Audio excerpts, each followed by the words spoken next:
Viral ang isang ambulansya ginamit umanong pampasyal ng mga opisyal ng isang barangay sa Bulacan. Ano daw? Ambulansya? Naku po. Pero pagpalag ng kagawad na sakay nito, may ihahatid lang silang pasyenteng may anxiety attack.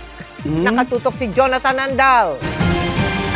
Ambulance, Barangay Baritan, San Miguel, Bulacan. Viral ang videong ito ng ambulansya na may tatak ng Barangay Baritan, San Miguel, Bulacan. Ayon sa uploader, kuha ang video sa St. Andrew Kim Tae-gon Shrine sa Bocaue noong June 19. Anya, akala raw niya may Bago pala to.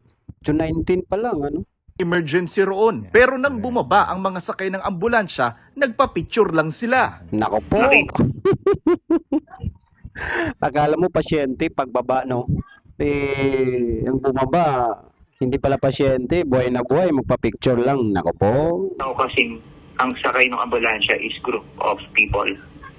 And then bumaba na sila, dun ko napatunayan na hindi ito isang emergency. At isa lang siyang leisure. At alam ko mamamasyal lang sila. Nako po. Kung alam mo mga FX, pampasahero, sa van, ganun. Ganun yung setup. Nakausap ko sa telepono ang isa sa sakay ng ambulansya, isang kagawad ng Barangay Baritan. Hindi raw sila namamasyal. Dumaan lang daw sila sa simbahan na malapit sa pagdadalhan ng kasama nilang pasyente.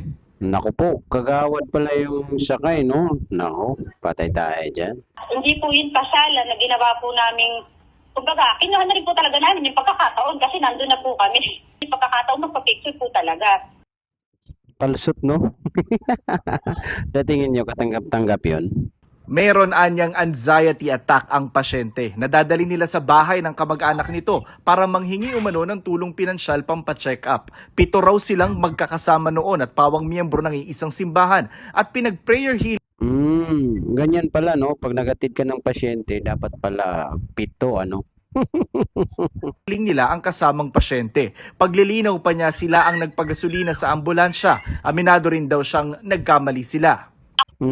Kayo nga nagpagasolina, pero yung ginamit na ambulansya, government property yan. Nako po, ginamit nyo sa sarili yung interest. Kombinado naman po kami doon. Hindi po gano'n ka-emergency po yun.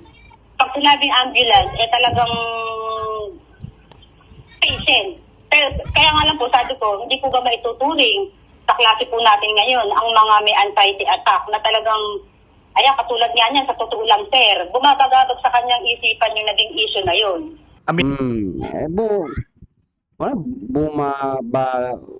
Hindi ko naman. Aminado ang kapitan ng Barangay Baritan na mali ang nangyari. Hiniram daw sa kanyang ambulansya nang nakausap namin kagawad na siya ring leader ng simbahan sa kanilang barangay. Basta pinahiram ko lang po yung ambulansya sa kanila. Kung ang sabi nila, punta po sila ng simbahan, may dala po silang sakit, hindi po ng tulong. Hindi na po mangyayari siguro yung ganong sistema. Pondo ng barangay at ng munisipyo ang pinambili ng ambulansya nang hingi na umano sila ng pasensya sa kanilang mayor. Sabi ni DILG Secretary John Vic Remulla, maituturing itong malversation of public property at dapat ihabla sa sangguniang bayan ng kanilang munisipyo.